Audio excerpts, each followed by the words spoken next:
This is a Rogue Media Network podcast.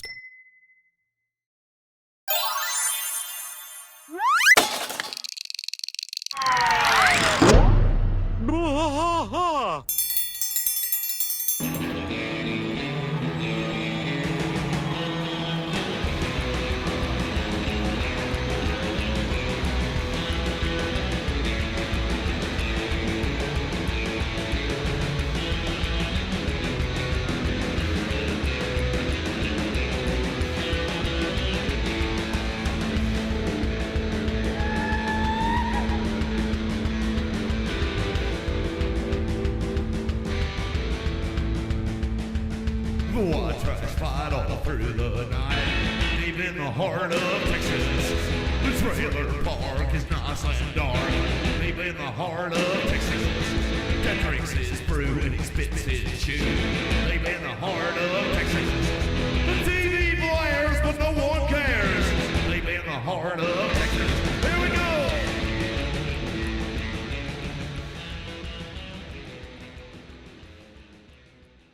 Hey there, everybody. Welcome to King of the Hill podcast. I'm Mike. And I'm Rusty. Rusty, Season 5, Episode 1. Yeah, Season 5, Episode 1. So if you had to add all this up, how many weeks out of our lives have we done this? 24, 23, and 12, right? 22, 23, 24, and 12 weeks, whatever that adds it to. 12, 23, 24, and 24, 70. I think. So it's upwards to 80. Close to 2 weeks. years worth of time. So Wow. Eesh. close to All 2 right. weeks. Now I know why I limp. October 1st, the year 2000, Season 5.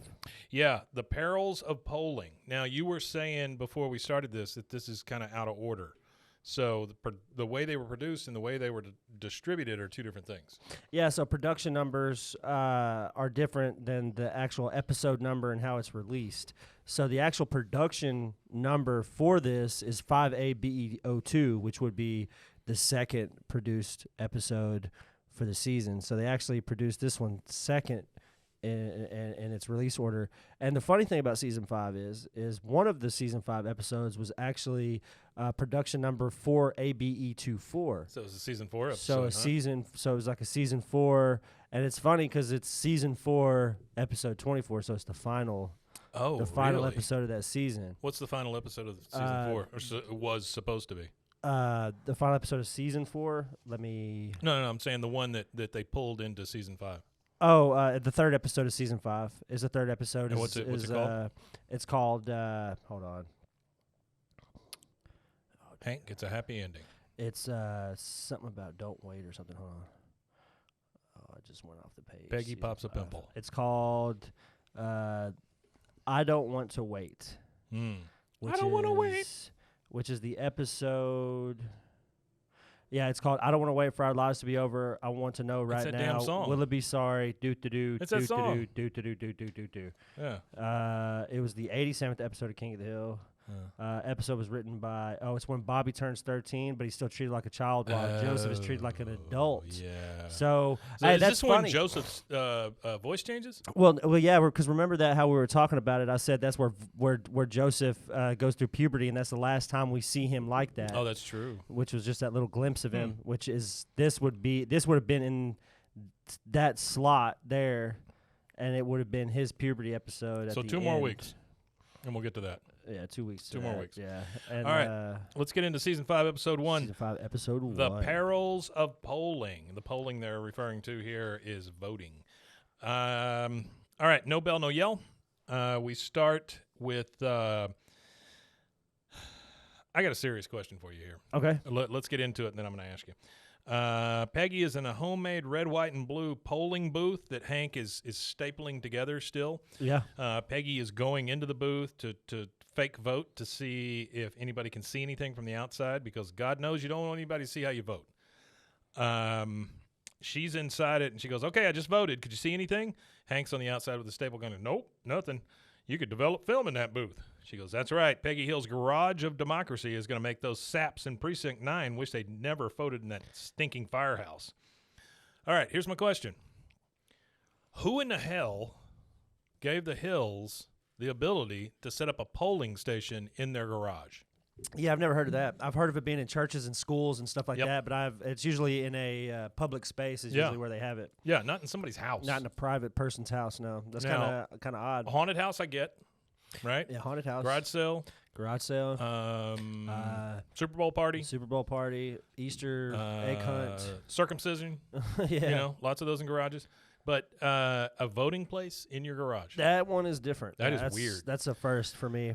So, I got a bit of trivia real fast. Yeah, I please. want to knock it out real quick. So the episode title, The Perils of Polling, is a play on a 1947 film called The Perils of Pauline, which was a film about a minor silent era performer who suddenly becomes an important star of her own action pictures, which took its title from a 1914 melodramatic silent film serial featuring the heroine ending each episode in a cliffhanger situation. is that Perils of, what'd you say, Perils of Pauline? Perils of Pauline, yeah. So the juxtaposition or whatever the relation to the show is Hank realizes the dangerous potential importance of Luanne's uninformed voting in the presidential election and of his not getting to vote at all. So his heading back to Arlen in time constitutes a cliffhanger at the climax of this episode, which is next level referential writing for sure. So the writers, it just again, I feel like the title of it and the callback to some ancient shit that nobody knows anything about. I know just because you know about it.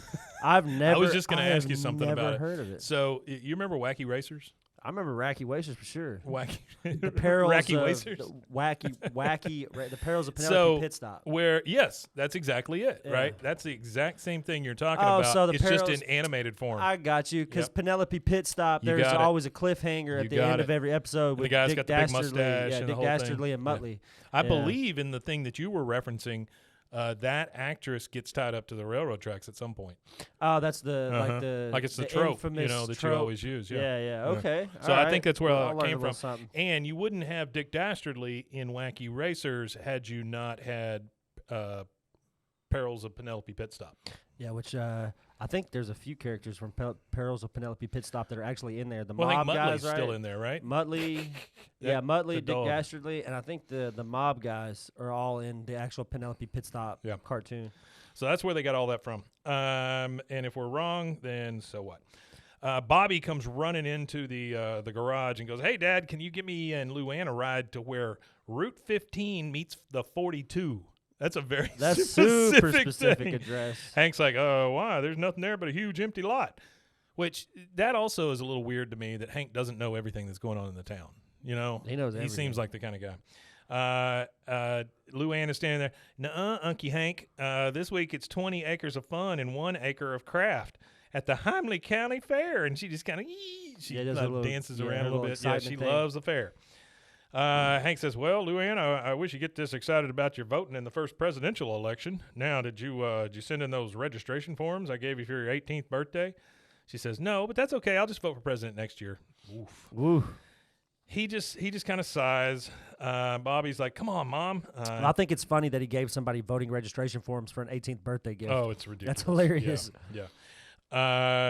He says, "Come on, Mom," and Peggy's still in the booth. She goes, "I am not leaving this booth until someone has proven to me that it is 100% confidential." Okay, how many fingers am I holding up? She holds up fingers. And I looked at your hand. I was, I was like, what? How many you holding up? She holds up her fingers inside the booth. You can't see it. Hank's on the outside. "Peggy, there's absolutely no way you can see through that." And then, of course, Luanne, 3. And then she opens the curtain. She's holding up 3. And Luanne's just like, "I was just guessing. I don't know." But Peggy is nice enough to just rip the curtain down because she's like, "Start over." Start over. Shitty Peggy. Shitty All right. Peggy. Next thing, we're at the Hindley County Fair. We've got Speaking of county yeah. fairs, there's a movie I used to watch as a kid. called the County Fair. No, So Dear to My Heart, which was I remember that. Yeah. about the little kid with the he lives with his grandma, and Burl Ives is like his Did you uncle. watch it in school? Nah, Oh. actually, first time I ever saw it, Brewster Street. Hmm. Speaking of, familiar locations, Yeah. my grandma had a house on Brewster Street that she inherited from her sister when her sister passed away. We're at on Brewster. It's on the left side, Okay. 4th house down from the very end of the street. fourth or fifth house. You're talking down. about fourth from the old Robinson Road or new Robinson Road? If I'm standing on 77, this means nothing to you. Yeah, it doesn't mean anything. If I'm standing on 77, I'm looking down Brewster Street. Oh, okay. It's the left-hand side, but it's the far end of the road. It's like the fourth house from the last part of the street. I bet I was her neighbor at one point. Probably. I wouldn't doubt it. It was in 90 or 80, late 80s, early 90s she lived there. 88, 89, 90, 91, 92, This would have been about 90, 91, yeah. Yeah, because 94 is when she passed away. And when she passed away, they sold the house or whatever. So, but it was actually, that's one of the only memories I have with my dad's mom because we lived in England. She lived over here, so I didn't have very much time with her. But I remember sitting on her knee watching So Dear to My Heart. Oh, really? And that's like the only memory I have of her is that. And then she had a Chihuahua, and she had like this screened-in back porch kind of thing. And I was sitting there feeding the Chihuahua different pieces of Play-Doh. Oh, so when it shit, it was like this. It was Technicolor. It had ate every color that I had because I just fed it little balls of each one, and it had like this multicolored turd. The one thing I remember about Brewster is there was one lady that lived on the street that was agoraphobic. So when I had a newspaper route, I would try to go over there and get paid, and she would like open the door like an inch and then just throw the money out. That's a very King of the Hill street. Yeah, it is very much so. That's a very King of the Hill. It's a terrible street. By the way, it's a horrible. It would be a street that the road is just that Hank would lobby the local government, and then he would hire a crew and do it himself. Well, I think Hank, Dale, and Bill and Boomhauer would be out there fixing the damn street. Number one. Yeah. And then they would go to the government. It is. It has to be the worst street. It is a bad street. It has to be the worst, and it's still bad, like historically bad. Well, the next street over, again, means nothing to nobody. Yeah. But think of it as Mayberry, if that helps. The next street over is Meadowbrook, and that's where I grew up. Yeah. And so you grew up right there. Half of that street is just dirt road, basically gravel road. Is it still that way? Yeah. Oh wow, I'm surprised they have never paid. So you had Darden, Meadowbrook, and Brewster. Yep. I grew up on Meadowbrook. My grandparents lived on Darden. And my first house I ever owned was over on Brewster. Yeah. Oh, okay. So there you go. So right there. Yeah. Now you all know about me, and you can dox those houses. Second time I said dox in this recording. Yeah, that is the second time. Like in the last week or two. In the last week or two. It's a scary thought. Now we're at the Heimlich County Fair. Bobby, Luanne, Peggy, and Hank. Bobby says, "Mom, can I have 5 tickets for fair food? I don't want them guessing my weight on an empty stomach." It's a great joke. He grabs tickets and runs off. Luanne goes, "I'm hungry too." Hank says, "Luanne, you should be hungry for democracy." She says, "No, I think I wanted corn on a stick." Now, corn on a stick. I've never seen that one. I've seen corn on a cob. Right. 3 booths that I was able to make out in the background. There, it starts with some kind of MLM booth. It looks like, Nutra, whatever. Then there's a safe, non-toxic makeup booth, and the next booth says "Go Digital," Key Tag Cellular. Key Tag. Don't know what that means. But anyway, she says that she's hungry for corn on a stick, and then I like this joke, and it's just in passing. Hank says, "Luanne, in a few years that corn will be gone." A few years it's going to take to get out of her. That's crazy. And that's pretty accurate. Corn stays in there for a while. Crazy to say that, yeah. In Luanne, in a few years, corn will be gone, but the thrill of voting lasts and lasts. I still get goose pimples thinking about pulling the lever for Councilman Fred Everett. Of course, then he betrayed me, and now go and register. She goes off. She's going to go register to vote. The next booth, we overhear this guy talking. This is Ted T. Ganaway. Ted T. Ganaway. He is an independent candidate for U.S. president.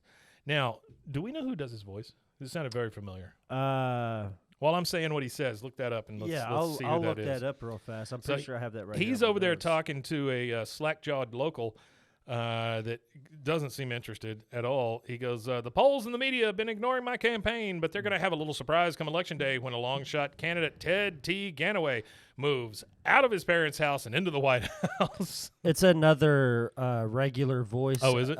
David Herman. Oh, it's David Herman. Yeah, and I'll go ahead and knock it out real fast. So you do get a cameo from the actual President George W. Bush. Right. That is actually him. By the way, David Herman. Yeah, David Herman. Have you ever seen Office Space? Yeah, I've seen Office Space. The guy that plays Michael. That's him? That's him. That's David Herman. The one that locks his doors at the beginning because he's playing rap real loud and the black guy comes by. I didn't know that. Yeah, that's David Herman. Okay. Yeah. And then Rooks Epperson is voiced by, just to get it out the way, Phil Hendrie. Oh, yeah. Of the Phil Hendrie Show. He also does Love Phil Hendrie. Big Jim and Coach Sowers. Coach Sowers. Coach Sowers. Yeah, the screaming guy. All right, and Hank looks over. He sees this Ted T. Ganaway, and he goes, "Hey, look, a fringe candidate." Poor confused bastard. A French candidate. If there is funny. anybody that believes in a two-party system, it's Hank. Yeah, he might be the only one. You going one way or the other. He might be the only one. It's the illusion of choice. That's right. Peggy says, well, and by the way, a couple of weeks ago, it's hard not to be political. What's his name? What's his name with the Giuliani? Yeah, Giuliani. He came out and said that we should abolish the Democratic Party.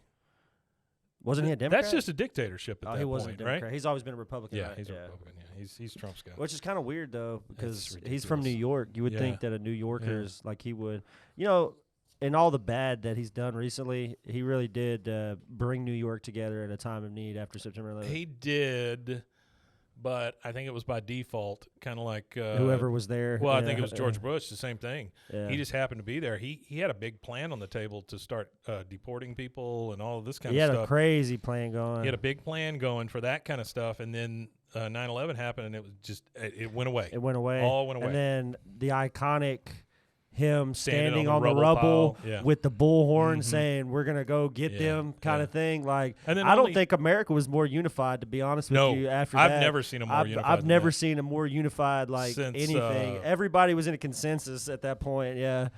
It didn't matter what religion, race, anything you were. Everybody was like, yeah, let's go over there and Yeah. kick their ass. It's and the only American 14, way. 15 years later, we did it.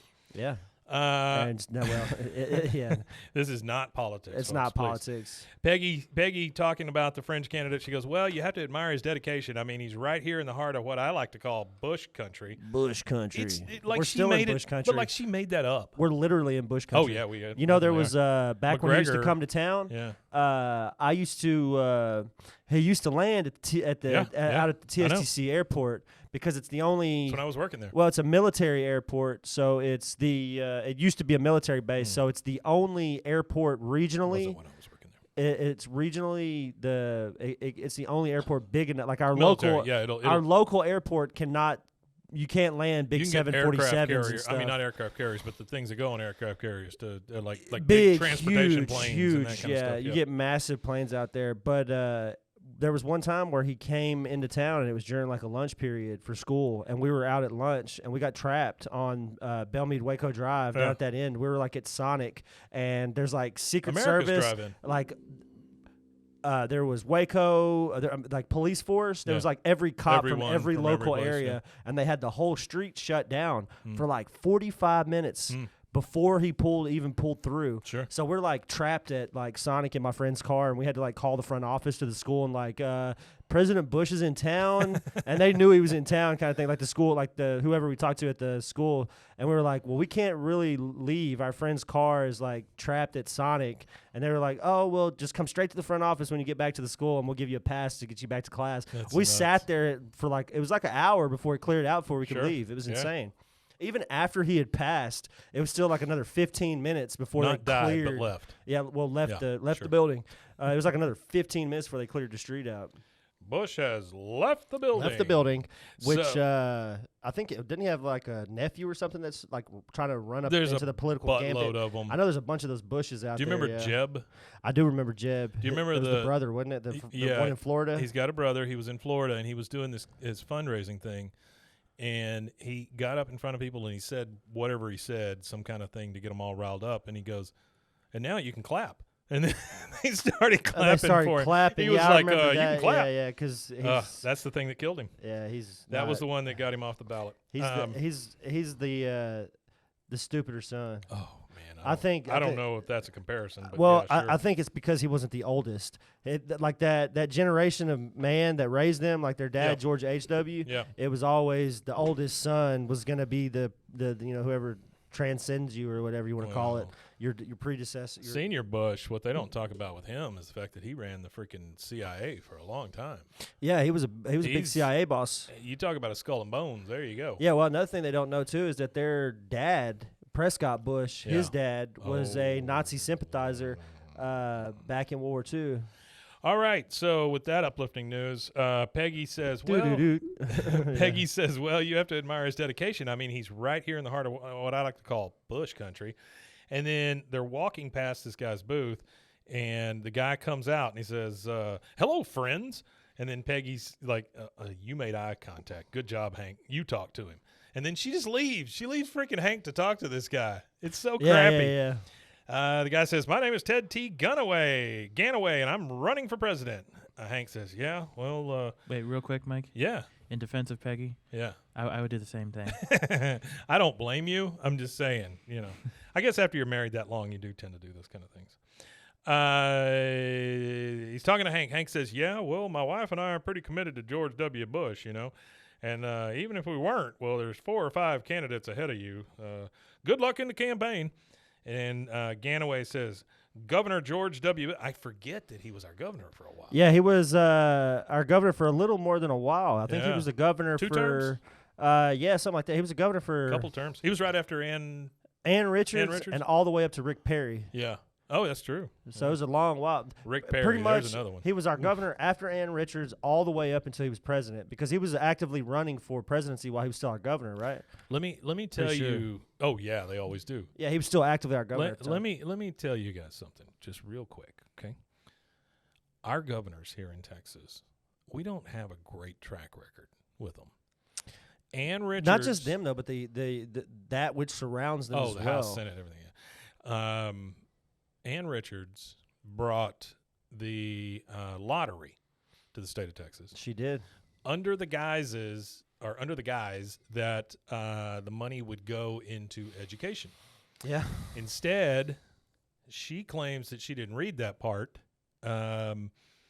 It goes into a general fund, which, as we all know, is just a slush fund for politicians. So they get to use it for whatever the hell they want. they choose to use it for. And then no money goes to education. And then no money goes to education. And then they try the voucher program. Oh, that's a whole and it got other shot thing. down, though. Did you see that? Yeah. Which is good. It'll come back. It'll come back around, because he's tried that a few times.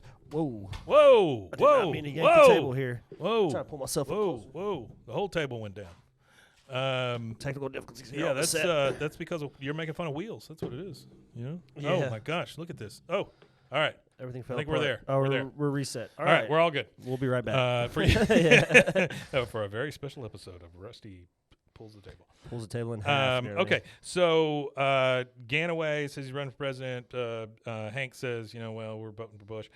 Ganaway says Governor George W. Bush and Vice President Al Gore want you to focus on my hit and run conviction and not my 16-point plan for America. Why do they say he invented the internet? Because he claimed it one time. Oh, he said that he invented it? He said he was there when it was invented, yeah. Oh. He was not. And then that's funny. Bobby comes running up while Ganaway's talking to Hank and says, Dad, I know it's not up your alley, but there's this pig named Mitch. And Hank's just like looking for anything. He goes, let's go. And they just walk off, right? He did. Like, if he didn't invent the internet, he did make me conscious of the environment, if nothing else. Before him, I never thought about pollution or anything that's a whole different thing. Yeah. I never thought about any of that stuff until he mentioned that word. Did we really need to replace all our light bulbs? Oh, no. Yeah. No. It probably was more damaging to the environment to replace all your light bulbs. That's kind of what I'm thinking. That's the thing with recycling. Recycling is a good thing. We should recycle as often as we can, but often these places use more energy to recycle. Well, it was like we had talked about before, the great light bulb conspiracy with light bulb companies back in the day, where filament. They had filaments that would burn for ever, essentially. And they were like, well, we can't do that. We got to be able to sell light bulbs. I just remember the big thing when Al Gore was, the whole, what is it, Polar Bear Express? Was that the name of his movie? What was that? Day After Tomorrow? Blackfish. I don't know. Blackfish, something like that. But whenever he would go out and talk about it, he'd leave his jet running while he was in doing the speech. So he'd have his jet ready on the tarmac. Tell me how much energy that thing takes. Yeah. All right, so now we're at another part of the fair. There is like a big stage, big double stage with a diving board and a ramp and everything, and it says Rooks Epperson on stage. Oh, I'm sorry. No, it says Rooks Epperson presents Mitch the Amazing Diving Pig. I am going to go look for a Mitch the Amazing Diving Pig T-shirt, by the way. If there's not one, we're going to make one, because I would love that. I love how the pig just falls off the board. You know, that's a thing. The shirt? No, diving pigs. Oh, yeah. Diving pigs, diving horses, all of that kind of Yeah, stuff. used to be I a was thing. Googling it, and it says Chinese turn to diving pigs for fun and tastier food. Well, it's like brining them. You know, they just small amounts of brine. Oh, here we go. So this is what it is. It takes a certain national ingenuity to convert pigs into triathletes which dive, swim, and hurdle. In the process, produce tastier, leaner pork. So the Chinese are turning their pigs into triathletes They're just for chasing them. leaner pork. They're chasing them and pushing them off bridges. Yeah. Okay, so Rooks Epperson presents Mitch the Amazing Diving Pig. And Rooks Epperson, I'm assuming, is on stage. He's got a handheld mic. He's dressed in a white suit, looks like a revival preacher, kind of, you know. Yeah. There's a big display, and there's a pool and a diving board, and like I said, a ramp and some other things. He says, "Y'all ready for some world-class pig diving? Now, before we meet our star, let's give a county fair howdy to Mitch's Fishes." Yeah. So these 4 people come out, 2 guys, 2 girls. They have fins on their arms. They have fins on their heads. They have some kind of fish leg tights on.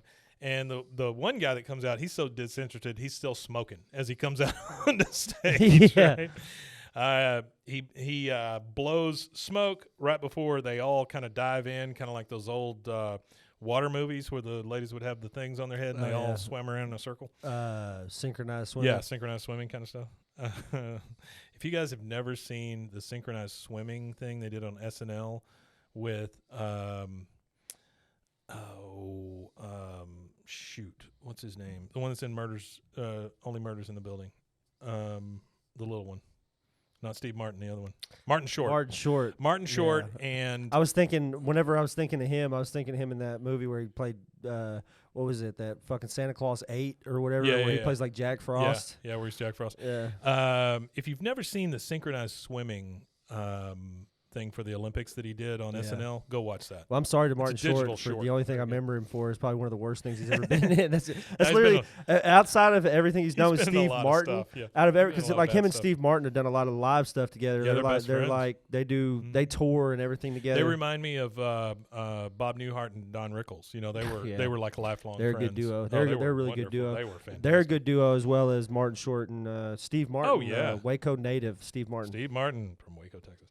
He Isn't goes that crazy. It is crazy. Yeah. He goes, "Ladies and gentlemen, I present to you the main event, the real deal, the finest diver with 4 legs, the pork Luganus."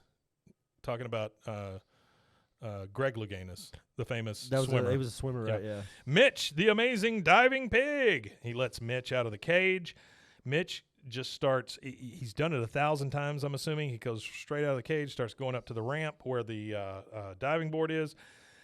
And then he says, for his first dive, Mitch will perform the Tula Hula, a death-defying plunge through not 1, not 3, but 2 hula hoops. I love that phrasing. Yeah, I like that. Not 1, not 3, 2. but 2. 2. And so then you see Mitch's Fishes. There's 3 of them are sitting on each other's shoulders, and they're holding these hoops. And then the one guy is standing over there with like a torch, and he lights the hula hoops so that they're rings of death. Rings that of kind of fire. thing. Yeah. Yeah, and then he calls it the Johnny Cash. That's right. He says, the funniest thing to me is that the pig goes to the diving board, and instead of jumping, he just falls off. Like he just plump, plump. Well, that's what when I just Googled it So or good. whatever, just for a laugh. Yeah. It showed that pretty much that's what they do. So what it says is that at first the I think pigs they would are have to. terrified. Oh. So what Why wouldn't happens they is, be? it's the first pig that's scared. It's not the rest of them. So the first pig falls off, and the rest of them see, oh, okay, that's fine, and the rest of them kind of just fall off with him, not Well, it's thinking, like, It's like cattle going through a slaughterhouse. They trust the people that are putting them through it, and then they put a bolt in their head. Yeah. So A little bolt. he dives off, and Bobby's in the audience. He goes, "Yes!" And Hank looks at him and goes, "Well, that was pretty good for a pig, you know." Yeah, for a pig. A little bit later, same stage, same pig.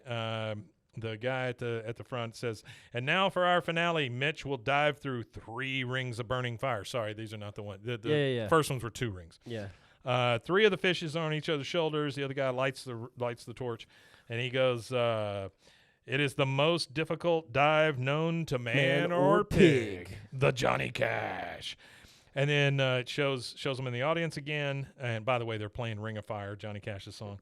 Bobby's in it. "You can do it, Mitch." Oh, and then The pig falls off the diving board again, falls through the 3 rings. Bobby's like, I love this pig. Then the problem starts where the pig doesn't come up. Nope. You just see bubbles. The pig is floundering. The pig is about to die. The guy on stage says, nothing to worry about, folks. Mitch is just hamming it up. Then the crowd just starts to kind of gasp, and you hear this, where is he? Where is he? What happened to the pig? You're just seeing bubbles. You start playing dramatic music. The whole crowd is worried about this dumb pig. Bobby says, somebody do something. Oh, God, Mitch. Mitch, yeah. And he gets up and starts running towards the tank.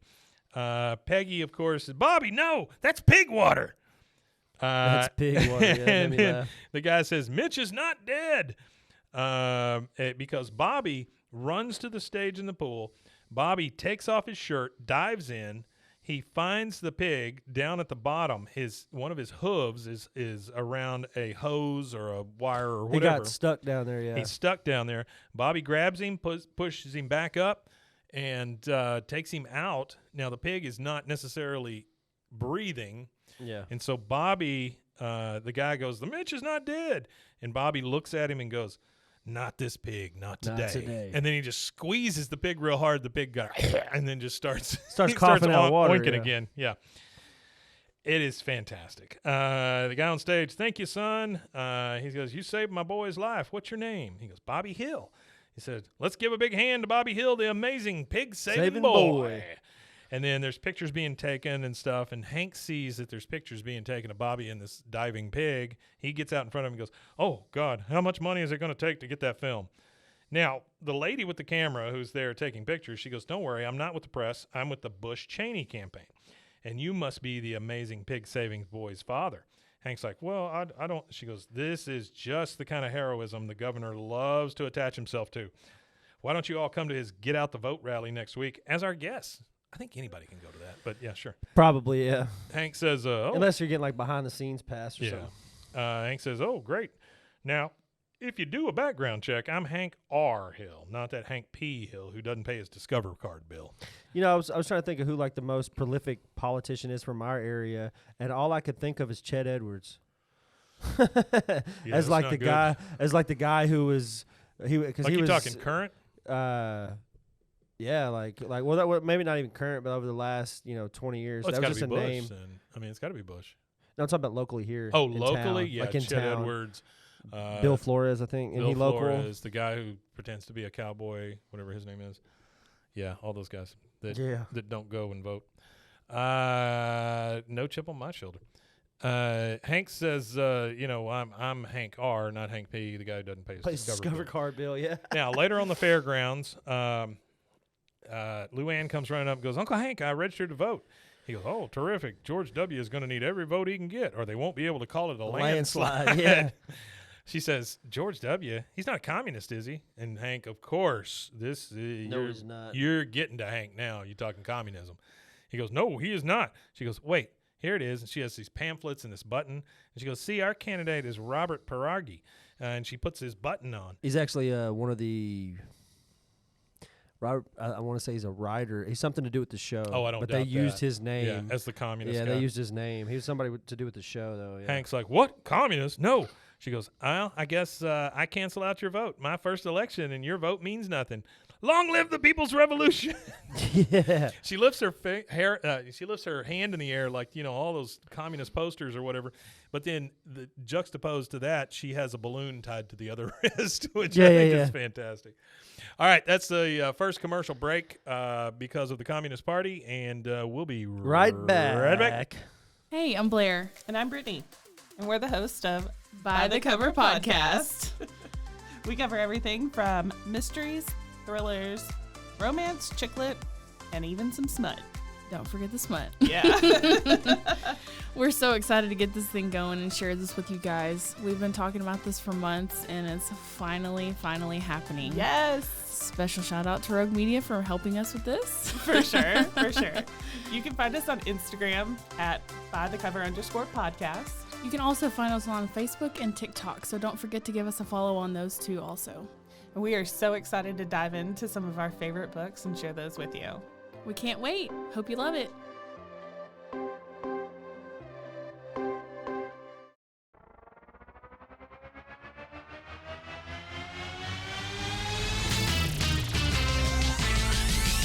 Bros and heroes. Gonna tell you about bros and heroes. Gonna tell you about. Hey, I'm Zach, And I'm Mike. and we have a fantastic new podcast to tell you about. Bros, Foes, and Heroes. It's the two of us looking into the world of comics, breaking down some characters that you may have never heard of, and some that are just absolutely ridiculous. Yeah, so Zach comes up with a character each time, and I go into it just completely blind. I don't know who this person is or what their abilities are or anything, and basically I guess we kind of go over their origin story and just some of the ridiculous stuff that maybe, especially Golden Age stuff. Oh, Golden Age stuff is always the best, and we will make sure to highlight all of the shenanigans and just absolute weirdness of everything. Yeah, that's right. So subscribe today and follow us on Instagram at Bros, Foes, Heroes. And if you don't, I know where you live. Not really, but please subscribe. Bros and heroes. Gonna tell you about bros and heroes. Gonna tell you about. Okay, we are back. Our brothers in arms. Hopefully, Welcome right all the money that came from you buying those products, hopefully it goes to your brothers and sisters in the regime or the revolution. Okay, so now we are in the car. They're coming back from the fair, and Hank and Peggy are in the front. Luanne and Bobby's in the back. Bobby's back there playing a Game Boy, one of the original Game Boys. One of the original Game Boys. Hank says, "What were you thinking? The Russians don't even believe in communism anymore." And then Luanne pipes up and says, "You said you wanted me to vote." Peggy says, "You sure did, Hank. Maybe Luanne has good reason for throwing her vote away." Yeah. Which, again, every time Peggy says something, it's a slight dig at somebody. Always a slight dig. Luanne, I've got several. First, the line at his booth was the shortest. I like his tie. It's red, and his shirt is white, and his jacket is blue, and that stands for America. Communism! None of that makes any sense. Not a lick. So now we're in the alley. You can see that this is really bothering Hank. Luanne is over there pounding a sign into her yard that says vote communist, which, when you think about it, voting and communism, those don't really go together. No, not really. Yeah. Well, I mean, they do have votes. theoretical communism, yeah. Sure. But communism, that's the thing with communism. Theoretically, it looks beautiful on paper. It looks Yeah. like a utopian society. Yeah. But when it goes into practice, it's the same thing with any type of political ideology. Is there's always greed and malice, and that ruins any political ideology. Greed and power. Yeah, it could be socialism, whatever. It ruins anything good whenever you start talking about money and power, because you start subsidizing insurance companies, Yep. health insurance. You start Yep. subsidizing Bailing out car companies. car companies and start. Oh, wait, we did that. Yeah, Ford right. didn't though. Ford took no money. That's exactly right. That's the only one I didn't make money off of in the That's stock the market. only one that didn't make any money. So we're in the alley with all four of them. They're watching Luanne pound this vote communist sign into the ground. Dale says, "So I see you finally got Luanne involved in politics. That's good." And then Luanne goes, "The people united." And then all of them just start booing her. Like, boo, boo. Well, at one point in time, to be like in Hollywood and stuff, Yeah, they had like a Red whole. Yeah, the McCarthyism or whatever, they had that whole thing where they were taking like movie stars and they were grilling them in Congress. Oh, yeah. Like all they were was just movie stars having a good time, making movies, doing drugs, and just partying. Do you now, or have you ever known anyone affiliated with Communist Yeah, Party? and that's the thing is people were like weaponizing that, and if you had any kind of like slight ideology that could be considered too far left, or they if were somebody throwing it just in their didn't face. like you, they could drop a dime on you as being a communist and just you'd say, have "Oh to yeah, go he's a do it. communist," and then you had to go through all that crap. Yeah. That had a lot to do with the J. Edgar Hoover at the time too. Yeah, well, he had to change his dress. Yeah. So Leonardo DiCaprio. they're booing him or booing Luanne, and Dale says, "Commie, go home." She looks at him and goes, "Okay," and just goes inside. Goes back inside the house. Yeah. Love that. Hank says, "I just think if you don't read the newspaper and the only TV you watch is the MTV, you shouldn't be allowed to vote." Bill somehow is flummoxed by this, and he goes, "Stop fighting the last war, Hank. Women got the right to vote, and there's nothing we can do about it." Nothing. Yeah. And then Dale's like, "Unless," and then Hank says, "Unless what?" He goes, "I don't know. You're a smart guy. You'll figure something out." Unless. All right, later in the Hill House, the doorbell rings. Hank comes to the door. I'll get it. He opens the door, and there's the penguin puppet. Yeah. Sir Featherbottom. Sir Featherbottom. Yeah, Sir He is royalty. He's just sticking through the door, and he goes, "Good evening, mate. May I trouble you for a word?" Hank's like, "Oh, Lord." And then from the back of the house, you hear Peggy go, "Who is it, Hank?" Hank says, "The manger babies. I'll get rid of them." And then The manger babies, I'll get rid of them. Yeah. like they're people. Oh, yeah, I'm He going to says- get off my porch. Like they're Jehovah's Witness knocking or That's something. right. Yeah. He goes, "Cheerio. I just wanted to tell you should vote for Robert Pierogi of the Communist Party USA for president." What? I don't know where she got the what part, but yeah, she always does that. Hank says, "You don't know the first thing about communism." And then she says, "What's to know? Robert Pierogi's got the cutest little ears, the prettiest eyebrows. So I can tell Robert he can count on your vote." Hank's like, "No, you cannot. I hate communists. All they do is boss people around." Here's where we get into an argument, basically, with Luanne and Hank. Luanne says, "Sounds like you, Uncle Hank." He goes, "Luanne, please go home before I tell you you're acting like an idiot and make you cry." And then the donkey puppet comes up, and he goes, "Hee-haw, you're a communist, hee-haw." He goes, "No, I'm not. Welcome to the party, mate." Comes the penguin again. He goes, "Get that penguin back here. I'm not done." And then you hear, "Hee-haw, power to the people, comrade. What I say? You look good in red, comrade Hill. What?" And You know, the first time I heard the word comrade be used like that, yeah. Red Alert, Command and Conquer Red Alert, the video the game. video game, yeah. And whenever you pick the communist faction or whatever, that's what they would call you. Hello, comrade. Hello, comrade. Yeah. So Hank has had enough. He's like, "All right, I gave you fair warning. Luanne, you're acting like an idiot." And immediately, Luanne just starts crying, "Oh, Uncle Hank," and she runs off. Yeah. He shuts the door. Now we're in the kitchen. Peggy is taking a couple of cookie sheets out of the oven. And of she this said, too. "I'm making cookies, She by goes, the way." she goes, Yeah. "Hank, I'm making cookies to serve on Election Day. Which one do you think tastes better? The Chips Ahoy heated up or the EL Fudge heated up?" Yeah, I don't know what an EL fudge is. EL Fudge was these little cookies in the shape of the elves in the tree, and they were Yeah. coated in chocolate. Well, they still make them. You can Yeah. get them for $3.79 or $3.42 at Target or Walmart. For So, 4 cookies. Yeah, for 4 cookies. Uh, Speaking of cookies, there was this cookie controversy on Cookie social controversy. media. Yeah, well, one of them big streamers. That's a cookie. That's not a cookie. Her name is Pokimane, Yeah, I know her. and she's like one of the top like female streamers Yeah. like ever. Has been for a long yeah, time. a long time. And she came out with this cookie brand. Well, everybody on social media was like, they posted a very similar brand Yeah. that looks just like the cookie she makes. It's cheaper, exact same ingredients, except for she has her very last ingredient on hers. It says Love. mushroom powder. Mushroom powder. Or some mushroom Yeah, extract or okay. something. And everybody was pissed off on the internet about it because her cookies were like Just a rip-off. X ounce, Yeah. you know, for X amount of dollars. But the other cookies, they were the exact same cookie, but you got more for way less. And everybody Sure. was like, all you did was steal their cookie and all this stuff. Well, yeah, I mean, that's really all she did do. You know, I used to get her and that Amaranth. You know what Amaranth mixed up. is doing? Amaranth is a porn star now. Pretty much. Well, she's been one for a while. Yeah. Well, not a porn star, but a sex worker. Yeah, for sure. She doesn't do like what. No, like, she has. I she's- saw the other day she has like a huge campaign with like Pornhub or something. Yeah, something this like point. that. Yeah. That's nuts. I don't think she does any content with people. I think everything she does is solo, from what I understand. I don't know. But she also just started. Okay, so I don't know. I don't look at those things. this is Rusty. disgusting, but so women. Disgusting alert. Women naturally have yeast that occurs Sure. in their, vagina. Oh, we're talking about cookies. So they have extracted the yeast Nope. out of Amaranth's vagina Nope. to Nope. make beer No, thank you. called Yoni. So there's nope, I'm a good. Thanks. Nope. vaginal Nope. yeast beer nope. called Yoni Nope. by Nope, Amaranth. Nope. No, thank you. Isn't that No, thank you. crazy No, though? no, thank They're you. like extracting yeast out of a woman to make a beer. That's Well, nuts. I think that all changed when we started selling bath water, right? I mean, that's about the time. Or that jarred kinda- farts. People were paying like $200 for a jar with nothing in it. I am happy to sell you a jarred fart for. I mean, I'll go $5. You I'll want do a jarred $5 fart? plus shipping $5. and handling.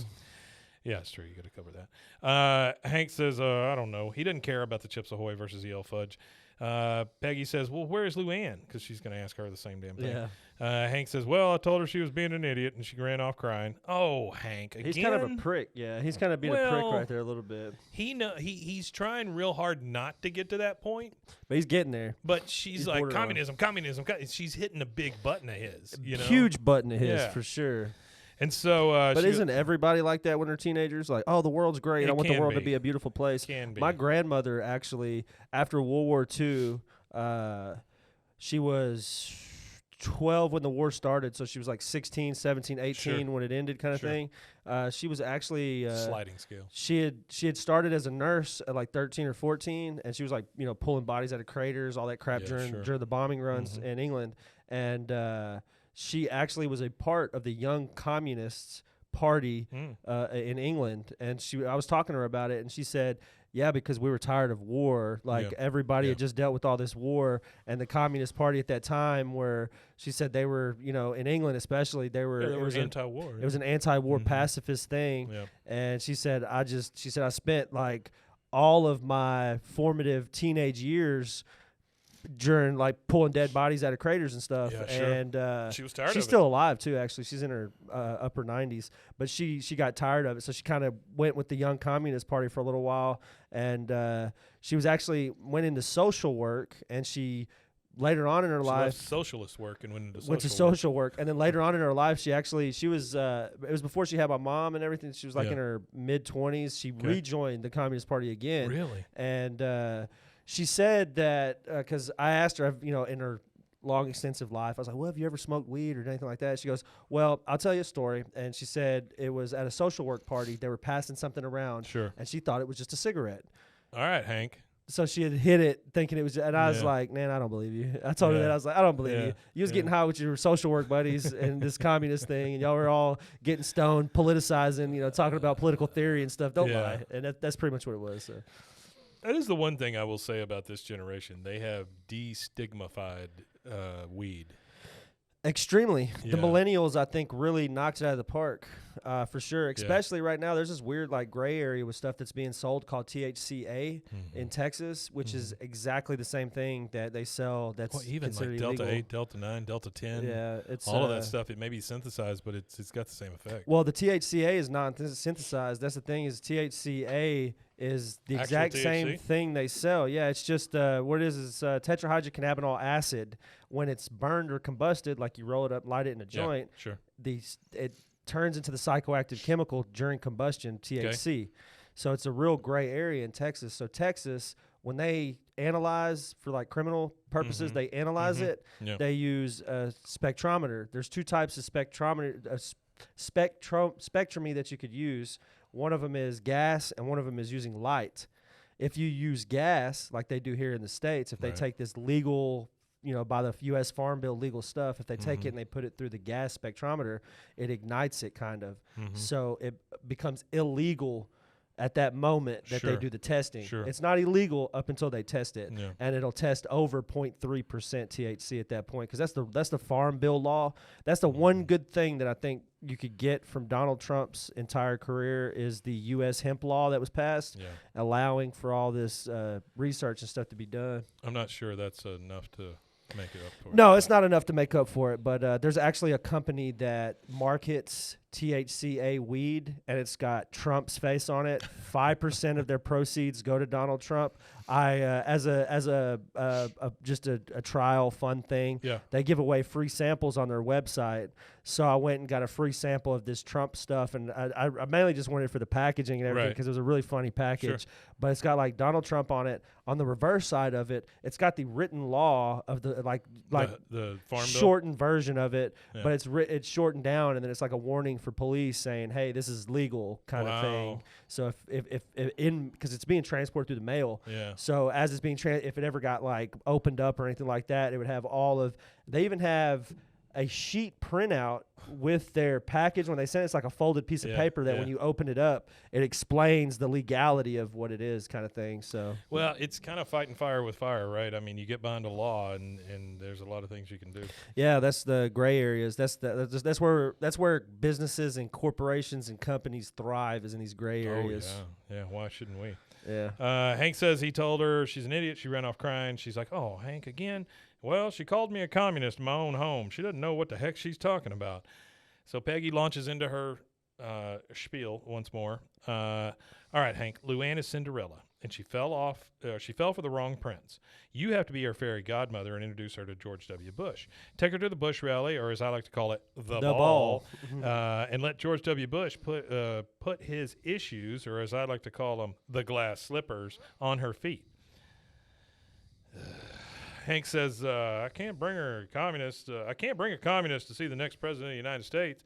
Peggy says, Hank, if Luanne is still a communist after hearing the greatest orator of our day, really? The greatest orator of our day. That's funny they say that because he is actually known for being a garbage orator. Oh, he stumbles all What over did he himself. say? Fool me once, shame on you. Fool me twice, can't be fooled again. right. I love that. Yeah, That's yeah. my favorite quote of his. Yeah. Fool me once, shame on you. Fool me twice, can't be shamed again. She says, if Luanne is still a communist after hearing the greatest orator of our day, then she really is a communist, and then we really have a problem. Mm-hmm. Next thing, we transition to the Bush 2000 rally. He comes out from the side, and he's got a bunch of Secret Service around him. You hear, hey, y'all, how you doing? How you doing? And Luanne's in the crowd with Hank, who is in a suit, by the way, because this is a formal event. She goes, he's even more handsome than his dad. Yeah. Hank says, well, Barbara's a handsome woman, but, it's his ideas you'll find most attractive. She goes, I don't know. He's really handsome. And then Peggy just kind of puts her hand up like, shh, that's enough. Don't do it anymore. Then you hear George Bush say, now, I don't want any of y'all to think Dick Cheney and I have this thing in the bag, so don't forget to vote on November 7th. Luanne says, I really like his smile and his tie, which is red. I like red ties. Yeah. Hank says, Luanne, stop looking at him. Close your eyes and listen to the issues. Wait till you hear him call for lower taxes and a stronger national defense. Oh, shoot, I just gave away the end of his speech. And this is almost like this episode is more like a campaign piece for Bush at this time. Kind of, yeah. Because he's running for, he's actively, if this is what. Well, you got to think about. If this is October 1, 2000, he would have just been announcing probably around that time because it's a year before the actual election for president, right? No, 2000 was No, an election 2000 year. was Yeah. the election year. So this is a month this is before he got the voted actual in. election, So yeah. this would have been like recorded. They probably would have recorded this probably a year prior. I think that's why they moved this up. I bet you that's Yeah. probably why they Yeah. because they swapped a couple of the production. So yeah, that's probably why they swapped it, moved it Mhm. up because it was so close. Because the episode after this would be less than a month out Right. to the Sure. election. Because October 1st, it would be about a month out to November 7th, right? November 7th is what it Yeah. says, yeah. Yeah, so we get a little passage of time. We're still at the rally. And George Bush is still on the stage, and he goes, in a strong national defense, God bless you, and God bless the United States of America. He starts going through the crowd, shaking hands. Luanne says to him, you were right, Uncle Hank. He's going to cut my taxes and let me pray in junior college. I think I will vote for him. Let me pray in junior college. You see George W. picking up babies and squeezing them and kissing them and posing for photos and stuff. And then Hank says, oh, there you go. And then the lady that was there taking the pictures, she kind of whispers in George's ear and says, pig boy. He goes, pig heart transplant boy or pig saving boy? And the lady goes, I can't remember. He goes, I'll wing it. He goes over to Bobby, and he says, hey, there's Heimlich County's newest hero. He's talking right to Bobby. Bobby says, I was just in the right place at the right time, like any hero. And Hank says, yeah, I'm the boy's dad. And then George W. Bush looks at him and goes, and I need your vote, partner. He goes, well, you got it, Governor Bush. And then This is my favorite line of the whole show right he here. puts his hand out to shake hands with Hank. The note, the quizzical. You hear the quizzical instrumental music. You see it all kind of in slow motion. He shakes his hand, and you can kind of tell there's something weird going on There's with something his funky handshake. going on, right? yeah. And then he moves on, and then Peggy looks at Hank, who just seems dumbfounded, kind of staring at his hand. She goes, what's wrong, Hank? He goes, oh, my God. His handshake. And then you hear, dun, dun, dun. It's limp. And that's it. He goes, yeah. Yeah, so that's one of the most, the thing I hate the most about shaking hands with, that's why I don't really shake hands anymore. I'll do like the fist bump. Yeah. You can't be disappointed by a fist bump like you can a handshake. A handshake, I don't know, it was taught like being a male in Texas, a handshake is Yeah. like your word Don't kind of make a thing. deal. Yeah. If you shake hands with somebody and you mention you're making a deal or goofy. promising something to somebody, the handshake is just super foundational in like interpersonal communication in Texas. How many So- people you think got taken advantage of because they believed in a handshake? Probably a lot think of about people. all those guys who stole houses and railroad lot guys of and stuff like people. that. Yeah. Probably a ton of people. But your word meant more back then than it does nowadays, I feel That's true. like. But a limp handshake to me, it's like holding little your rough. own penis while you're taking a piss. You know what I mean? It's like holding something limp. And like I just don't. It's just a really. It's like holding another man's penis almost. It's just so limp and it's just in your hand. I don't know that it is. I don't know that sure. it is either, Okay. but I've never held another man's penis in my hand. But it There's it still just time. yeah, still plenty of time. But it just feels off. I don't really like Yeah, it's shaking weird. hands anymore because of that. I don't like being Yeah. disappointed. You don't know what you're going to get. Well, it Then changes you- your perspective of somebody when you go to shake their hand and you realize, oh, they don't have a Then you good have the handshake. guys on the other side that squeeze far too hard, like they're trying to prove something. Oh, the power guys, like Ugh, the guys that are gross. trying to, or they'll do that where they shake your hand like this and their hands above yours, kind of Yeah, thing, instead of just yeah. meeting you here, like what some about, kind of What domination. about the shake and the hold at the same time? Oh, like where they the- just kinda, that's like, nice to meet you, partner. Yeah, that's like the politician's Oh, handshake. it's a politician That's a handshake all day long. politician's handshake. Just like the point with the thumb not quite yeah, out. the thumb, Yeah. yeah. All right, Dang, and now that I think about that, every president ever Yeah. has some type of. That Bob must Dole. be. I'm Bob Dole. I'm Bob Dole. That must be, or I'm Ralph Nader. Or that must be some Ralph type Nader. of or Ross Perot. That must be some type of Can I finish? like communication cue Yeah. or something. Some type Well, of you're thing not that works, pointing, but you're making a point. but you're making a point. Yeah. Well, it's you're pointing, ridiculous. but you're trying to hide it with your thumb. So that is the second commercial break, and Dun, dun, now dun. a word from 2000's favorite candidate son, George W. Bush. George W. Hi, I'm Christine, and I'm an alcoholic. Here's the deal. Everybody knows somebody that has suffered from the disease of addiction. I want to invite you to listen to Purpose-Driven Sobriety, where we have real conversations with real people that have suffered from the disease of addiction and have gone on to thrive. Here, we shine light into the darkness that is addiction. You can find Purpose-Driven Sobriety on Facebook or anywhere you get your podcasts. Hola, yo soy Jackie. Y yo soy Jessica. Y esto es Zona del Crimen.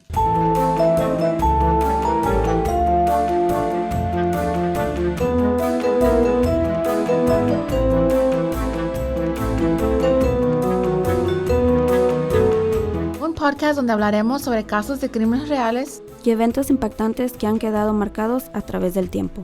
Recuerden que nos pueden seguir en Facebook, Instagram. o donde escuches tus podcasts favoritos.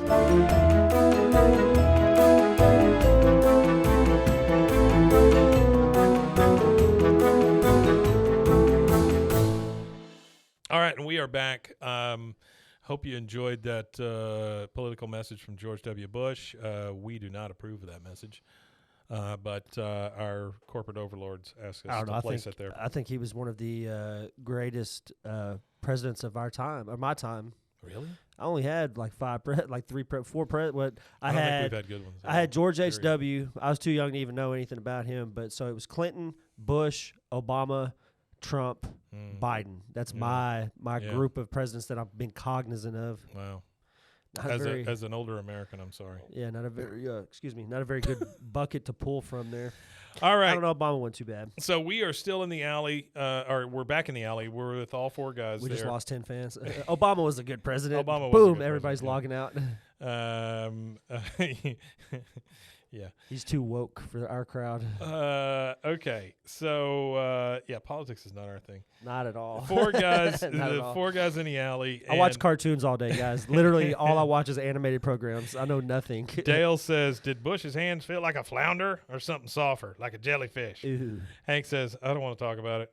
And then Bill says, "Was it mushy and wet like a handful of egg salad?" It was soft Hank, and damp. Yeah. Hank is just so confounded by this. He goes, You don't like it? It was soft and damp." Imagine that though, shaking somebody's hand and it's damp. He goes, "Let's just leave it at that." And then Dale puts his hand out and shakes his hand and goes, "Was it a wriggler, where you And shake your yeah, hand and then you move the finger tickle the inside?" palm of the hand. Yeah. I don't like that either. Yeah, I don't either. Hank says, "Stop it. Stop, all of you, stop it. Stop it right now.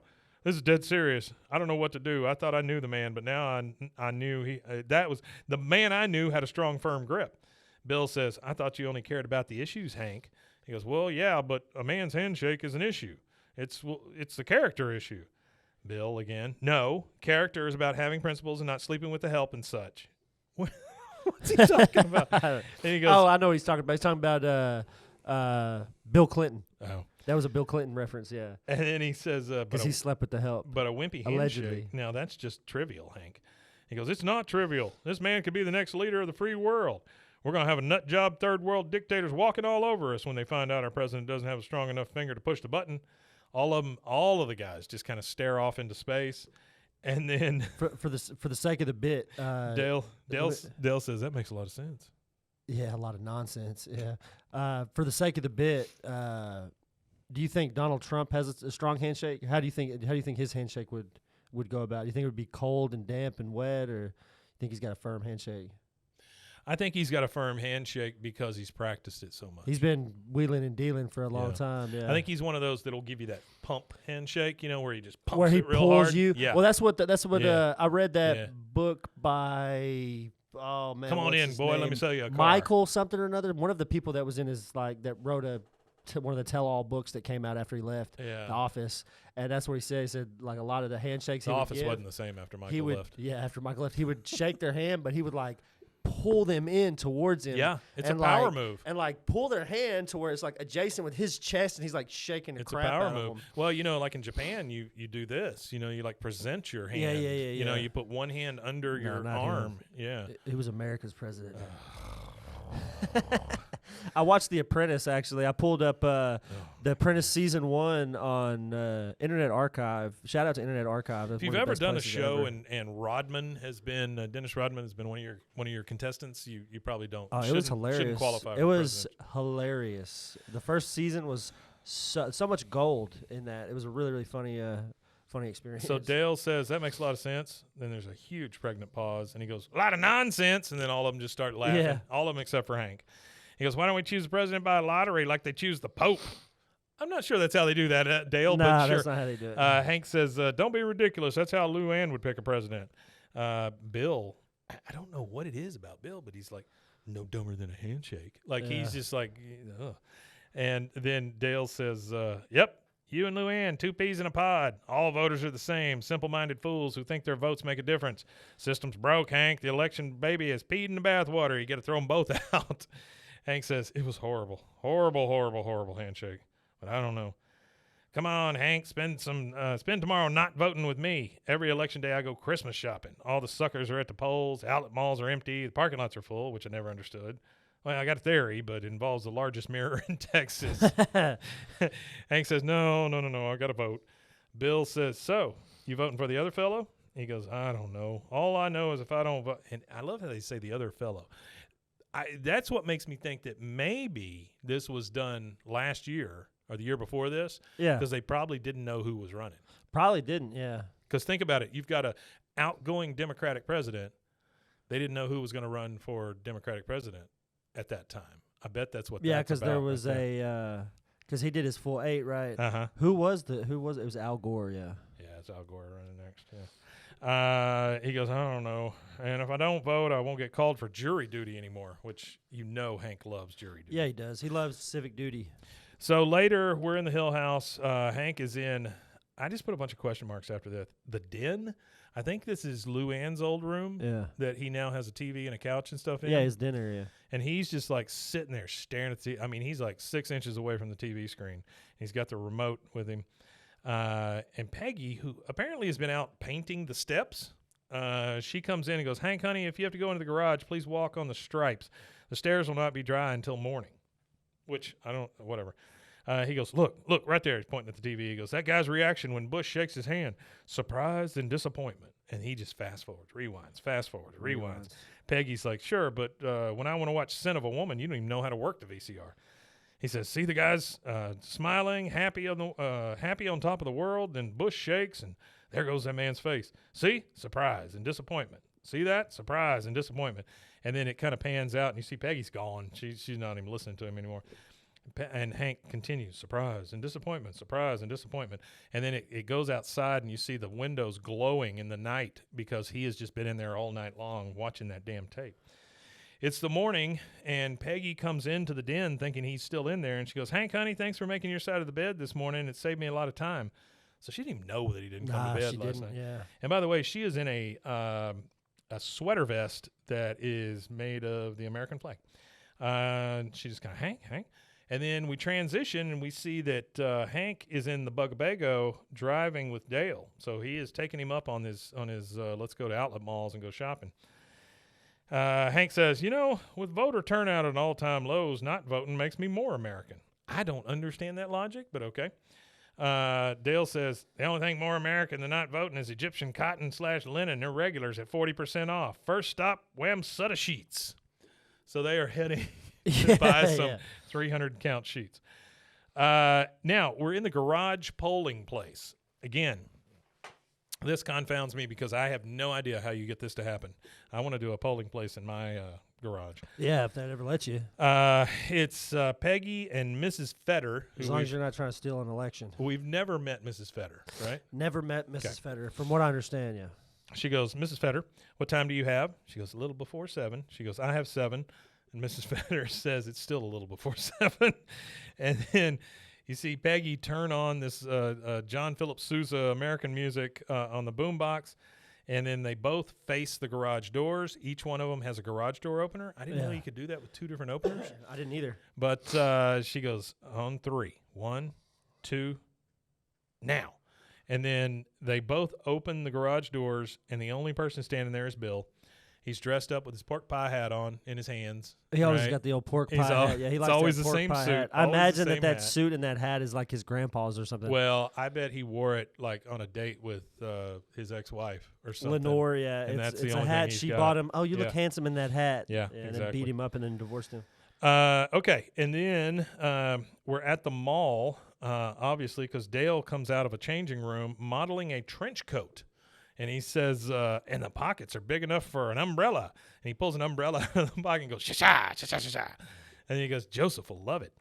Hank is over in the mirror. This is so unlike Hank. He's trying on a golf hat, Yeah, And he goes, I look like a jackass. Look at that. I mean, he's just really, he's making himself feel good because he's doing all this stuff. We're back at the election garage. And Luanne comes in. She goes, well, I'm ready to vote. Where's Uncle Hank? I want us to vote at the same time. And by the way, there is coffee, cookies, the American music's still playing. Bill is still there eating cookies with his hat off, and Peggy's got a clipboard. She's keeping track of people voting. She goes, I wanted us to vote at the same time. Bill says he and Dale went down to that outlet mall. The one next door to Mexico. Yep. Next door to Mexico, yeah. Luanne says, well, he'll be back before the polls close, won't he? He goes, oh, no. But that's okay. Hank says he's not voting. And then you just get this collective gasp. I mean, from Luanne and Peggy both. It's just like, What? So we're back at the outlet mall. Hank and Dale are loading stuff into the back of the Bugabego. And he goes, Dale pulls a fragrance out and kind of shoves it in Hank's face. And he goes, smell this, Hank. Does it smell like Boomhauer? He goes, yeah, it smells like Boomhauer. He's going to love it. They're parked in front of a store that I could only make out as Porter Haulings. I don't know if that's correct or not. Yeah, I don't anyway. know. Hank's pager starts going off. Didn't know he carried a pager. Didn't know he carried a pager either. I didn't know pagers were still being carried in the year 2000. I figured cell phones had made the some folks transition. that carry pagers today. Like Gotta doctors and be, stuff. yeah, And the reason for that it's is I gotta be believe used. the cell signal won't go far enough into some buildings and operating rooms and stuff like that. Yeah. And so they carry a pager because it can go through anything. I thought that the pagers and stuff that they used were like a in-house network, though. I didn't know that it was like they're like cell service, cell tower. Over on Valley usage. Mills Drive, where Valley's is? Yeah. Right before you get to Valley's. There's a pager business. There used to be a pager store. It was a Dunkin' Donuts first, and then it was a pager store for a very long time. That's crazy to think they had stores just for pagers. They did, man. They did. It's crazy to think that was even a thing that was popular. Mm-hmm. I guess any way to communicate is gonna. Oh yeah, absolutely. Any new type of communication. So Hank's pager. Imagine if they had like Snapchat for pagers. I don't know how you do that. Call this number. Your page disappears in 2 seconds? Well, they give you the page, and you have to call the number for the description of the image that somebody sent you. That's ridiculous. So his pager goes off, and Hank says, "This could be a propane emergency." And he looks at it and goes, "No, just Luanne or one of her manger babies." And he just puts it back and goes, "So, where to, Dale?" Dale says, "Well, Nancy's been wanting an onyx chessboard, and I know just the place." An onyx chessboard. She has not been wanting an onyx chessboard. An onyx chessboard. I think that's what he wants. Now we're back at the garage. There's a huge line of voters ready to go into the garage and vote. Luanne comes running up. She's kind of panicked, and she goes, "I think Uncle Hank's dead. He didn't return my page."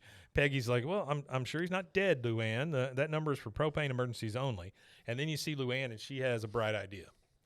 Now we're back in the Bugabago, and they're driving, and you see this banner up top that says, "Welcome to Mexico," over the bridge. And Hank sees it and goes, "Dale, this bridge goes into Mexico." He goes, "Oh, did I make a wrong turn? All right, let me try to spin around." And he looks in the mirror and goes, "Nope, not yet. Now? Nope."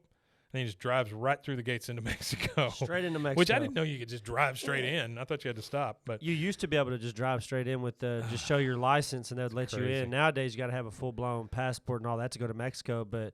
Mexico and Canada. But, yeah, well, from what I understand, Canada's always been kind of more stricter on how they let people in and out. Yeah. But Mexico, back in the day, my dad remembers statute of limitations is out on this, but one of my cousins was married to a Hispanic woman whose grandmother was over the border. Okay. So my dad and a bunch of white people in the car went down and picked her up, and they were bringing her back to Texas. Oh, yeah.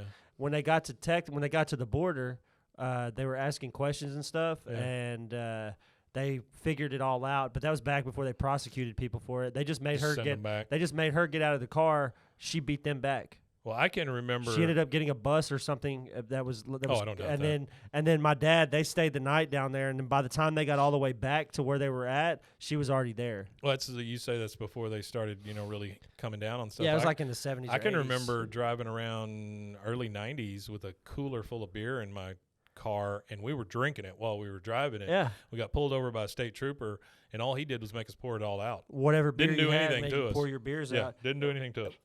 And we were in rural These areas. days we'd be shot in the head. Well, we were in rural areas doing it when we were young, like out in Hubbard and stuff like that. It was kind of a similar thing. We got pulled over and we had cigarettes and beer on us when we were like 19, and all he made us do was pour it out, get rid of pour it. all the beer out. No, we were 17, sorry, because we had cigarettes, and my buddy got a ticket for the cigarettes. But he made us pour all the beer ticket out. for the cigarettes, but you don't get anything for the beer. Gave him a ticket, minor in possession of cigarettes, but made him pour all the beer out. Didn't write him a ticket for the beer. Didn't give him minor in possession of alcohol or DWI or anything like that, because we weren't drunk. Probably there's more paperwork in that. That was the whole thing. I'd imagine that's what it was. He just gave us a ticket, made us pour out all the beer, and told us to drive. It's similar with weed. There was one time when it was in high school and we got pulled over. We were in a Suburban with like 8 people in it. And we got pulled over by a Belmead cop named JW. Not that that means anything to anybody. Not W. W. JW. JW. So he pulled us over, and I think it was just because there God was made me. too many people for him to want to do the paperwork for 8 kids. Sure. So he just made us pretty much just pour out all the weed on the ground and stomp it into the dirt, and that was it, and then let us all go. Y'all were drinking liquid weed. Liquid weed. So he just drives right into Mexico and goes, "Oh, well, we're in Mexico. What you going to do?" Hank says, "Dang it, Dale, turn around up here." He goes, "No, there's no deviation from the plan." He's like, "What plan?" "Oh, I'm sorry. We're going to spend the rest of the day in Mexico, see how the election turns out. If there's any problem, civil unrest, military coup, we will remain in Mexico under assumed identities." He hands Hank a manila envelope, and he goes, "You are Fritz Krueger, wealthy Ecuadorian rancher, and I am Central American singing sensation La Motil." Hank says, "You know I'm not Ecuadorian. Why would I need Ecuadorian papers?" Dale says, "You're already not voting. You might as well give up your citizenship. Believe me, Hank, if things go sour up north, you'll be happy you're a non-naturalized resident alien in Mexico." That makes no sense. That's funny. Hank's pager goes off again. He goes, "Oh, it's Ruby at Goober Smooches. Now, believe me, this is serious. He doesn't just call to chat. We have nothing in common." Next thing, we're at Goober Smooches. Luanne is behind a couple that's getting in, and the guy at the hospitality thing there, he takes them to seat them, and Luanne kind of goes up to the podium, and the phone starts to ring, and she goes, "Goober Smooches?" He goes, "Rudy?" She goes, "No, it's Luanne Platter, and it's not a propane emergency. It's a why aren't you voting emergency. Why aren't you voting?" And Hank says, because my candidate's handshake had no character. You see Dale in the background. He is playing a soccer-themed pinball machine. Yeah. And the payphone that Hank is on says Telefono Publico. And she goes, but he says, the handshake had no character. Luanne says, but Hank's character is a vote anyways, even if it's rainy or on your face or your face is splotchy or your uncle made you cry or your candidate's a dud. Doesn't take any character to give up. She is kind of feeding Hank back to him. All his crap. Yeah. He goes, what do you know? You never even voted. And she goes, well, maybe I won't vote after all, since apparently it's not that important. I think I'll go shopping just like you did, Uncle Hank, because I don't need to vote, but I can always use a good pair of pants. Hank says, Luanne, I want you to meet me at our polling place, and I'll give you the pants I brought you for Christmas. And he hangs up the phone. He goes over to Dale, and he goes, Dale, can I see your keys for a second? Why? It's supposed to be a surprise, but I bought you a leather keychain at the Coach outlet, and I want to make sure it fits. Leather keychain, and now it fits. Dale says, when did you do that? When I was trying on underwear? And then Hank just grabs the keys and runs out. Dale takes off after him and goes, wait a minute. You know I don't like keychains. What'd you get me? A money clip? He just keeps guessing at shit, and he knows that this is not a thing at this point. Yeah, he knows it's not a thing. Yeah, for Hank sure. says, Joe, just keep guessing. He goes, and they get in the they get in the van, and they're driving and driving and driving. They drive through the Mexico gate, all that stuff. And Dale is still guessing. Kenneth Cole shoes, a new spaghetti pot. Spaghetti pot. Isn't that just a pot? Yeah. A leather backpack, something with leather. I mean, he's getting super general. Hank, you see a cop come up behind him and turn on his lights, and Hank pulls over, and he's like, oh, come on. And the trooper comes up. I don't know if it's a cop or a trooper. I'm assuming it's a trooper. He goes, sir, do you know how fast you were going? He goes, yeah, 86 miles per hour. Now, would you mind writing it up fast? I got to get home before the polls close. I got to vote. He says, you haven't voted? And then Dale is still over there saying, a Namby ice bucket, Cap Snaffler. By the way, that's a callback to a product earlier. Oh, Cap yeah, Snaffler. Cap Snaffler. Total Jim. All right, can you tell me who played the police escort? Because I think it's Diedrich Bader, but I don't know for sure. Oh, the police escort? Yeah, the guy who played the cop in the show. I think it's Diedrich Bader. It might be. Let me see. I'm going to go on while you're looking for that. Yeah. So, again, Cap Snaffler is a callback. They pull up with the cop at the garage polling place because, you need a cop escort to your house that's the polling place. Luanne comes running out. You made it. He goes, how much time do we have? Peggy says, 1 minute. Miss Fedler says, I have 2 minutes. And Peggy immediately, 1 minute. And then they both go in separate booths to vote. They come out. They've done their civic duty. Bill looks at him and goes, so who'd you vote for, Hank? And Luanne says, no, if he tells you, it won't come true. And then puts the vote in the box, and that's the end of the show. That's the end of the episode. Did you find out who it was? It doesn't show anybody. Okay. It's one of it the, sure sounds like Diedrich It's probably Bader. like it's probably one of the regulars. So after this, this is one of my favorite things that they ever do. This is like a public service announcement. Oh, like at one of the end PSAs of the show. at the very Yeah. end, like they've done before. Yeah. So as the credits are rolling, both Bobby and Hank come out of the polling booths, and he goes, hello, I'm Hank Hill from TV's King of the Hill. And I'm Bobby Hill from TV's King of the Hill. They both say they're from TV's Yeah. King of the Hill. Welcome to what used to be my garage. Bobby goes, and that's where I usually park my bike. He goes, well, we're here to remind you to register to vote. So go ahead, fill out your registration card, and you'll be eligible to win these valuable prizes. Freedom, civic pride, and a brand new president. And that's it. That's the credits. At the end, we get, was it a Wiggler? And that's it. A Wiggler. That is Season 5, Episode 1. We have Season started 5, Episode 1. That's the new episode. new season. That's the new season. Yeah, kick off. Yeah, man. All right. Well, number one, thank you guys for all listening. We really appreciate it. Love to hear from you in any way possible. Yeah, if you wanna, contact us, please. If please, you still please. want to send us some suggestions on what shows should spin off of this show, please do.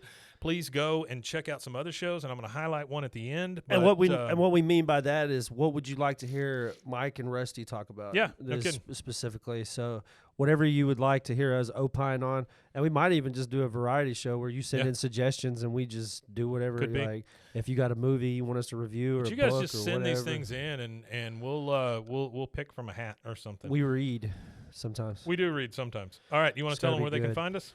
You can find us on the 21st floor. No, I'm just kidding. You can find us at roguemedianetwork.com/BWAAAKOTH.com, or you could go to I've mixed those two up. RogueMediaNetwork.com/BWAAAKOTH or BWAAAKOTH.com by itself. Or you could go to YouTube.com/BWAAAKOTH to catch all of our Monday episodes and maybe future episodes. We might just start doing everything video. Monday Who knows? and W. But we do thank y'all for sticking with us for 5 full seasons. For those of you that have been with us since the beginning, we appreciate it's been roughly 700 all years. your time spent listening to us. You've spent over 100 hours now listening to me and Mike. Almost 200. You know, we've got almost 200 to 300 hours into this. It's like 2.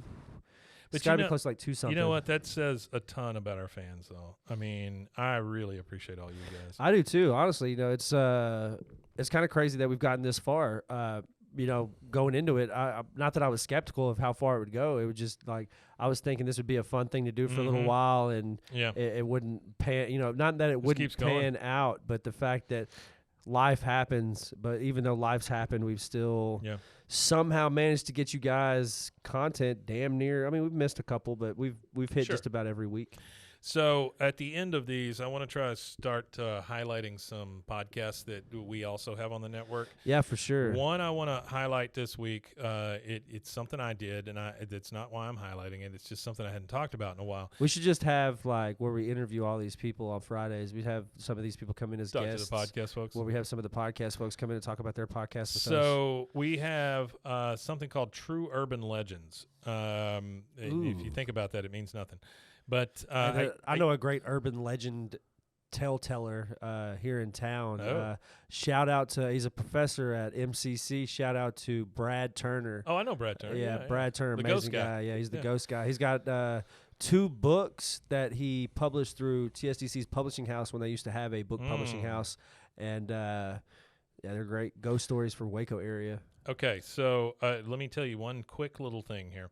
I used to do a podcast called Very Dark, Very Quick. Yeah. And we did, I don't know, probably a dozen episodes, something like that. And we would pick a subject each week.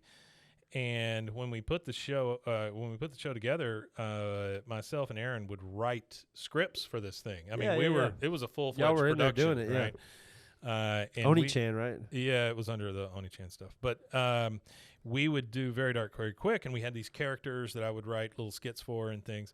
And one of the things that I did under the Very Dark, Very Quick banner was something called True Urban Legends. And the reason I did that is because Very Dark, Very Quick wasn't getting out fast enough for me, so I needed more stuff to release.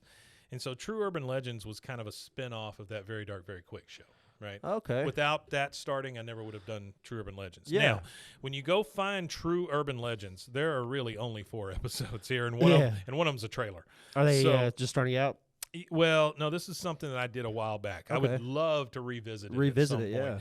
I want you guys to understand, if you do go and find this and listen to this, just think, I made all these in my garage many years ago, and all of the voices that you hear besides mine were found either on Craigslist or Facebook, just people that would read things for me and send them to me. That's funny. Right? Yeah. But these are all original stories that I wrote, well, with the exception of Hounds of Little Mountain. That was written by somebody else and sent to me.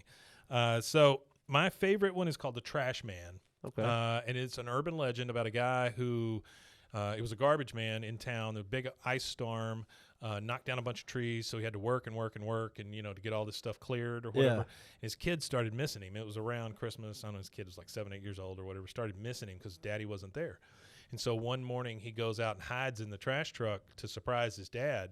Well, little does he know that his dad is dumping trash on top of him, and then at the end of it, he squishes him to death. Oh, wow. So that's crazy. So if you want an uplifting story, that's it. But, yeah, go look at True Urban Legends. You can find that at RogueMediaNetwork.com. Just search for True. There you go. But, guys, thank you so much for listening. We really appreciate it. We want to thank our fans. We want to thank anybody who's watching, listening. And if you know anybody who loves King of the Hill, please point them our way. Yeah. If you know anybody affiliated with the show, please send them our way. That's true. Yeah. In the new year, I'm going to be scheduling a bunch of stuff after the holiday season with it's the some people who were affiliated with the show. I don't say teamed up, but I chatted with a guy that does review stuff on YouTube. And he's kind of already done a couple of interviews with some King of the Hill, people, and he's sent me emails with their he sent me messages with their emails and their explicit permission for me to contact them to have them on the show. So get him and ask him if we. Yeah, can he does. rerun. He wants to be on the show. What a something is, podcast. Why can't we release his interviews as bonuses? Maybe that'll be a way for these people to kind of be introduced to him. Yeah, for sure. That would be cool. He has a YouTube channel right now, I believe. I was sitting there typing in Twitter, but it's not Twitter, it's X. He messaged me on X, matter of fact. That's where we've corresponded. I want to shout him out real fast. I just got to find Boy his Lover name. 69, right? What's in My Head podcast. Shout out to him. He just had a shout out recent, what's? He just had a recent death in his family. His dad actually passed away at the beginning of last month. That's why we haven't had him on. He's been real busy. Gotcha. But he actually had a guy named Sean Cashman. Okay. He's the guy who directed Hank's cowboy movie, The Exterminator of Mice and Little Green Men. He's directed a lot more and had a hand in training a lot of the folks that were on the show. Those are the specific episodes that guy called out. And I have his email. Reach out to David Herman. Yeah, I'm gonna reach out to him. I want to talk to him about two things: his character and I want to say I've reached out to him. His character in Office Space, and then all the voices he did in King of the Hill. I think I've reached out to him before. I'm not sure. I'm gonna have to go back and look. Sure.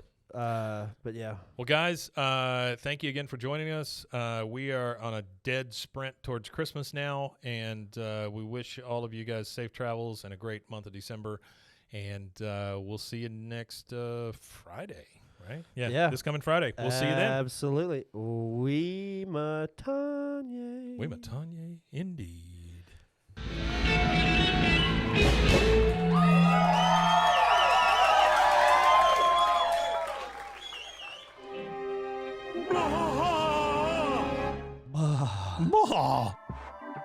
This has been a Rogue Media Network production.